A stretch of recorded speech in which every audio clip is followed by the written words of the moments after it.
जय जगन्नाथ।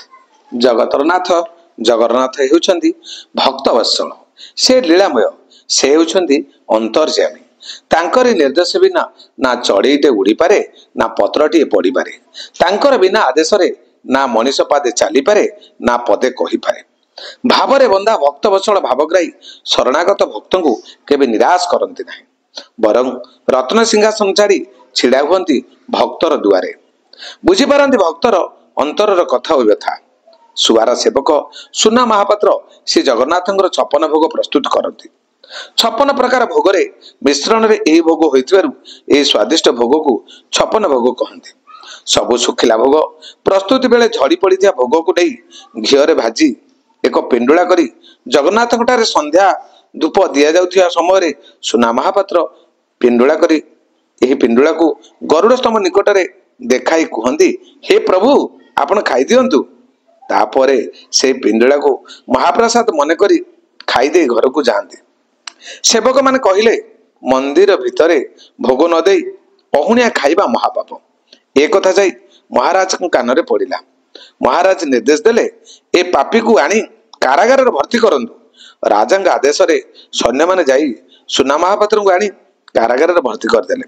सुना महापात्र कांदी कांदी कहिले, हे अंतर्जामी, आपण तो भावग्राही, मु भावरे आपण को भोग समर्पण करथिले।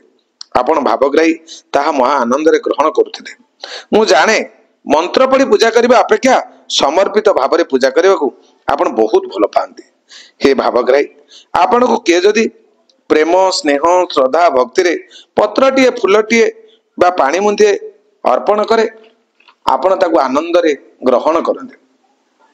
आपण भावग्राही ठाकुर, आपण भावप्रिय ठाकुर, आपण मो भाव प्रति दया देखी राजदंड उद्धार कले आपण नाम सार्थक हेब।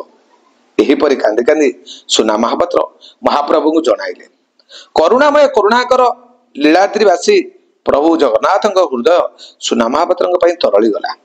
महाप्रभु महाराज को स्वप्न निर्देश देले, मु तार भावरे विमोहित होई प्रतिदिन तार भोग खाउथिली, ताको शीघ्र कारागारରୁ मुक्त करी क्षमा माग। रात्रि पाई प्रभात हैला। महाराज स्वयं शଯ୍ୟା त्याग करी जाई पहुंचले कारागार निकटरे। सुना महापात्र कारागार मुक्त करी क्षमा मागिले। महाराज आदेश देले, सुना महापात्र, तुमे आजिटारू स्वतंत्र भावरे झड़ी जाइथिया भोग को चढ़ई नेता नाम रे नामित करी संध्या धूपरे महाप्रभु निकटरे लागि कर। सेही दिनटारू एही भोग जगन्नाथ निकटरे संध्या धूपरे भोग लागि होछि। जय जगन्नाथ।